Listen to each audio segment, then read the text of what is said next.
minsan kapag nag-heighten up na yung mga discussions o meeting, paano niyo po natutulungan yung mga tao na kontrolin yung kailang mga emotions? Dito papasok yung active listening. Active listening. Kasi when you listen to defend, hindi mo na maririnig yung reason nila, bakit sila napipikon, bakit sila nagrereklamo. But when you have the heart to encourage, to be remembered well, pakikinggan mo. Then naiintindihan mo na more than do sa sinasabi niyang nakaka-offend, meron siyang story. Meron siyang pinagdadaanan, baka pagod siya, baka gutom siya.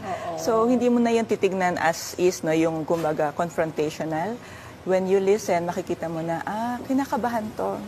Or may pinagdadaanan siya, so I will listen, so I will know how to respond. So hindi tayo parang defensive na ina-attack ako nito.